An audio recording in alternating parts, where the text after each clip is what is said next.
Assalamualaikum warahmatullahi wabarakatuh. Perkenalkan, nama saya Siti Dini Khairia dan rekan saya yang bernama Lutfi Fitrianti.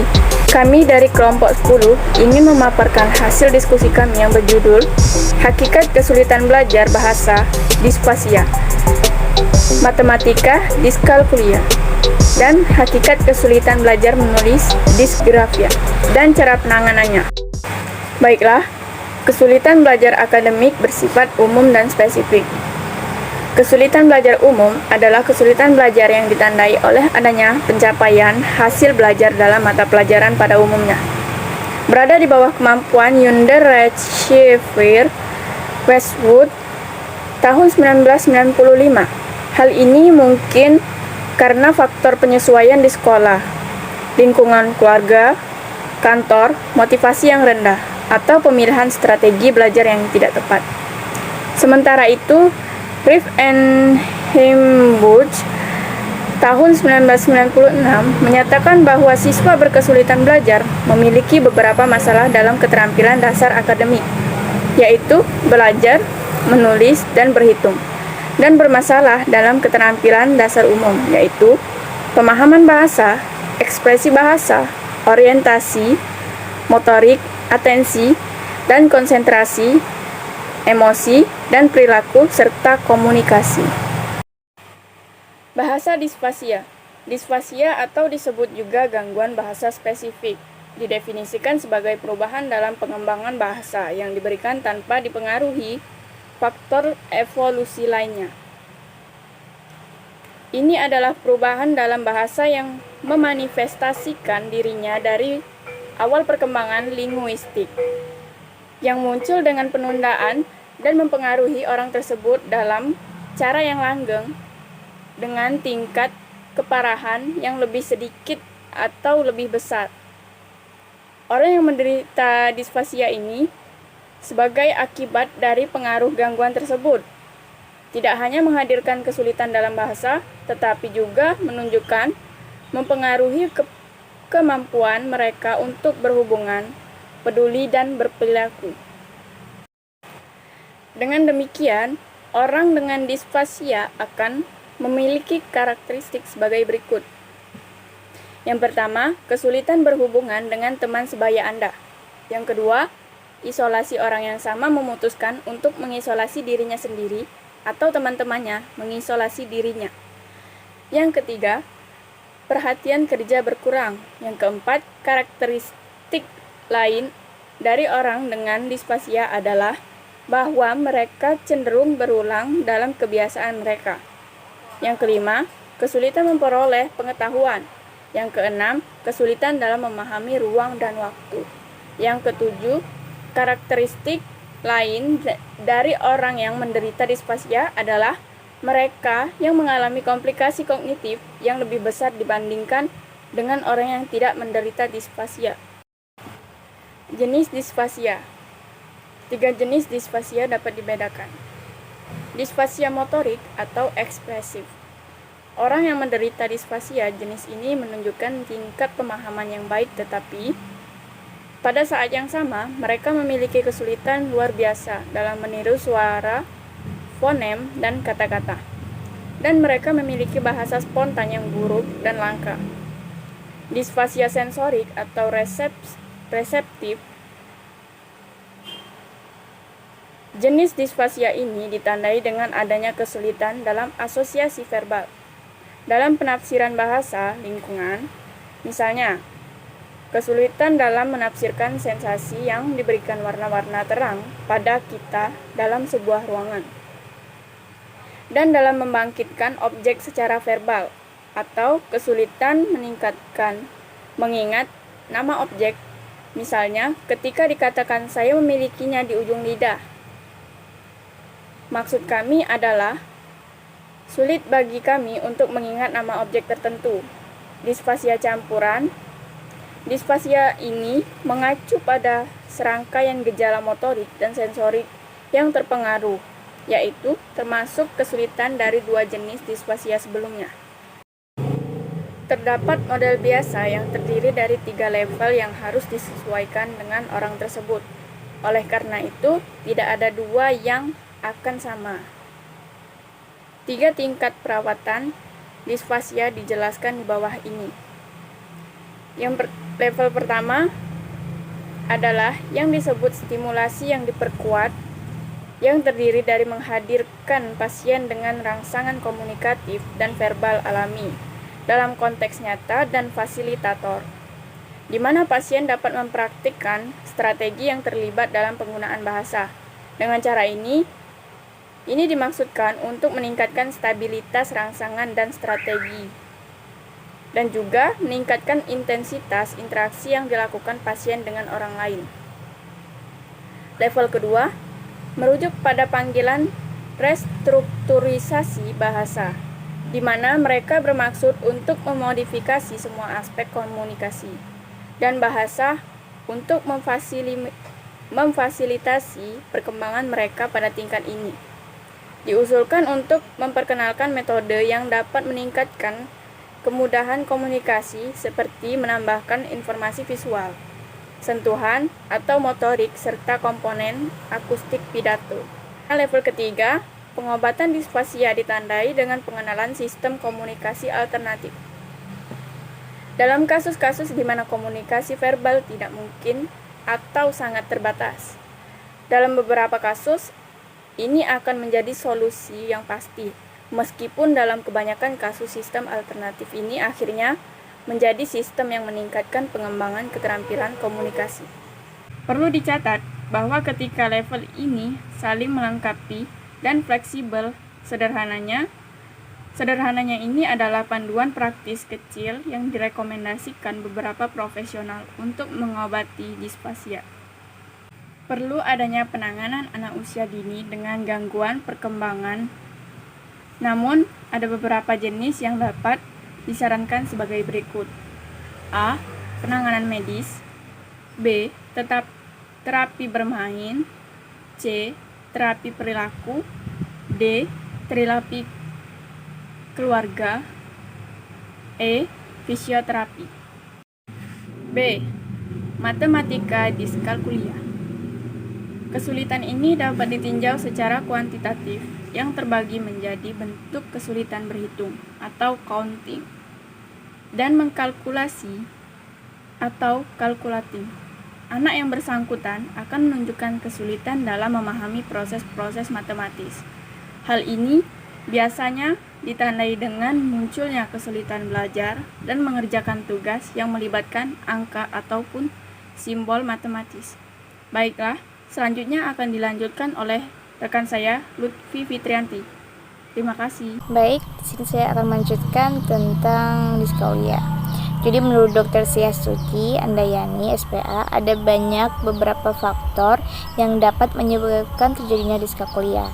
Antara lain, kelainan pada otak, terutama di bagian penghubung antara bagian parietal dan temporal otak. Faktor keturunan juga bisa menentukan. Masih menurutnya pula, penderitaan diskalkulia umumnya anak-anak, tetapi tidak secara spesifik menyerang anak usia tertentu. Biasanya terjadi pada saat anak menginjak usia sekolah sekitar 7 tahun. Penderitaan diskalkulia umumnya mempunyai IQ normal, tetapi ada yang melebihi rata-rata atau cukup tinggi.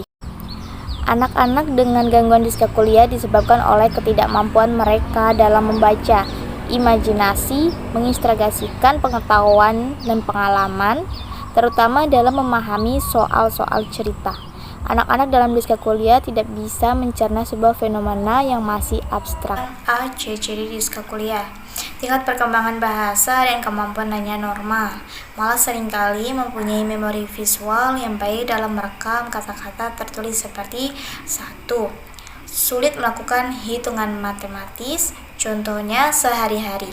Ia sulit menghitung transaksi atau belajar, termasuk menghitung kembalinya uang. Seringkali anak tersebut jadi takut memegang uang, menghindari transaksi atau apapun kegiatan yang harus melibatkan tentang uang. 2. Sulit melakukan proses-proses matematis seperti menjumlah, mengurangi, atau membagi, mengalihkan, dan sulit memahami konsep hitungan angka atau urutan. 3. Terkadang mengalami desorientasi seperti desorientasi waktu dan arah. Si anak biasanya bingung saat ditanya jam berapa sekarang. Ia juga tidak mampu membaca dan memahami peta dan tunjuk arah. 4. Mengalami hambatan dalam menggunakan konsep abstrak tentang waktu. Misalnya, ia bingung dalam mengurutkan kejadian masa lalu atau masa mendatang. 5. Sering melakukan kesalahan ketika melakukan perhitungan angka-angka seperti proses substitusi, mengulangi terbalik, dan mengisi deret hitung serta deret ukur. 6. Mengalami hambatan dalam mempelajari musik, terutama karena sulit memahami notasi, urut nada, dan sebagainya. 7. Bisa juga mengalami kesulitan dalam aktivitas olahraga karena bingung mengikuti aturan main yang berhubungan sistem skor.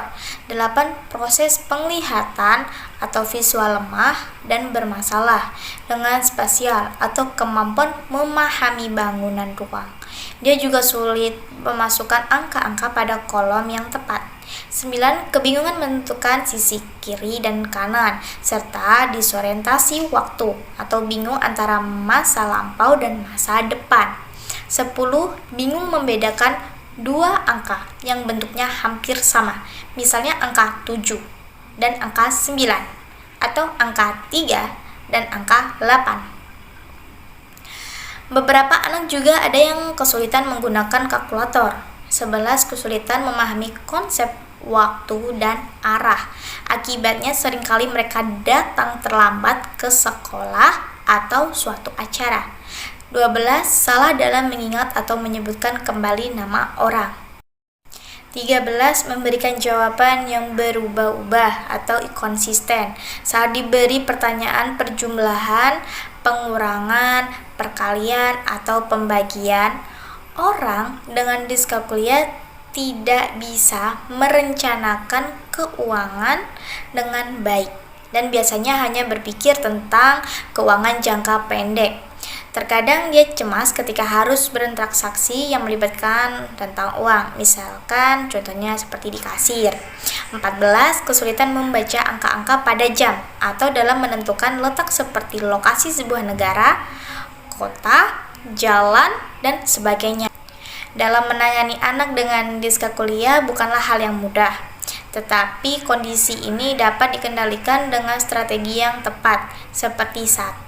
Melakukan latihan konsep matematika dasar secara berulang, misalnya berhitung atau memahami perbedaan besarnya angka. 2. Pengelompokan materi pelajaran matematika menjadi unit-unit yang lebih kecil untuk memudahkan anak mempelajarinya. 3. Mengulas konsep matematika dasar secara berulang. 4. Melakukan permainan menyenangkan yang melibatkan matematika. 5. Menggunakan kertas grafik untuk menjaga kolom dan angka tetap rapi. 6. Menggunakan ritme dan musik untuk mengajarkan matematika. 7. Memberikan pujian pada usaha anak yang telah dilakukan. 8. Ajari anak cara menolak dan kecemasan. C. Penulisan disgrafia. Gangguan disgrafia mengacu kepada anak yang mengalami hambatan dalam menulis, meskipun inteligensianya normal atau bahkan ada yang di atas rata-rata, dan tidak mengalami gangguan dalam motorik maupun visual. Ciri-ciri disgrafia. Berikut ini adalah ciri-ciri yang dimiliki anak yang mengalami disgrafia, seperti 1. Tidak konsisten dalam membuat bentuk huruf. 2. Menggunakan huruf besar dan huruf kecil masih itu dalam tercampur. 3. Ukurannya dan bentuk huruf dalam tulisannya tidak proporsional. 4. Kesulitan dalam mengkomunikasikan satu ide, pengetahuan, atau pemahamannya dalam bentuk tulisan. 5. Sulit memegang pensil dengan mantap, biasanya posisi tangan hampir menempel dengan kertas. 6. Berbicara kepada diri sendiri ketika sedang menulis atau malah terlalu memperhatikan tangan yang dipakai untuk menulis. 7. Cara menulis tidak konsisten atau tidak mengikuti alur. Penanganan disgrafia yaitu 1. Pahami keadaan anak. Seperti upayakan untuk tidak membandingkan anak yang mengalami gangguan ini dengan anak lain yang normal. Membandingkan hanya akan membuat anak merasa stres dan frustasi. 2. Menyajikan tulisan cetak. Berikan kesempatan kepada anak untuk belajar menuangkan ide-ide dengan menggunakan media komputer. Menggunakan komputer memungkinkan anak bisa memanfaatkan sarana korektor ejaan agar dia mengetahui kesalahan secara langsung. 3. Bangun rasa percaya diri anak. Berikanlah pujian pada saat yang tepat dan wajar pada setiap usaha yang dilakukan anak. Selain itu, jangan sekali-kali menyepelekan atau melecehkan hal-hal yang sedang dilakukan anak, karena itu akan membuatnya merasa rendah diri dan frustasi. Jika ini yang terjadi, akan terjadi kontradiksi dengan upaya menanggulangan hambatan, dan ini akan sulit kembali membangun rasa percaya diri anak. 4. Latihan anak terus menulis. Upayakan setiap peristiwa menjadi pengalaman latihan anak untuk terus menulis. Berikan tugas-tugas yang menarik seperti menulis surat untuk teman-teman, untuk orang tua, menulis dalam selembar kartu pos, dan sejenisnya. Upaya-upaya ini akan meningkatkan kemampuan menulis anak disgrafia dan membantunya menuangkan konsep abstrak tentang huruf dan kata dalam bentuk tulisan nyata. Anak-anak yang mengalami kesulitan belajar spesifik ini biasanya akan dapat terdiagnosa apabila telah berusia di atas 10 tahun. Karena apabila di usia awal masuk sekolah, maka jika anak belum bisa mencoba menulis dan berhitung, itu adalah lumrah dan biasa. Mereka akan mengalami perkembangan pesat jika sudah mengayam pendidikan sekolah dasar. Menurut Widyantono, Dekakas 1997 menambahkan ciri-ciri akademik yang menampak pada siswa kesulitan belajar spesifik, yaitu mengalami kesulitan gangguan. Salah satu beberapa dari gejala berikut itu seperti disfasia, gangguan bahasa bicara, disleksia, kesulitan membaca, disgrafia, kesulitan menulis, diskalkulia, kesulitan berhitung, disprasia, tentang terampil, dan gangguan atensi atau pemusatan perhatian, serta gangguan memori. Baiklah, sekian presentasi dari kelompok kami. Sekian, wassalamualaikum warahmatullahi wabarakatuh.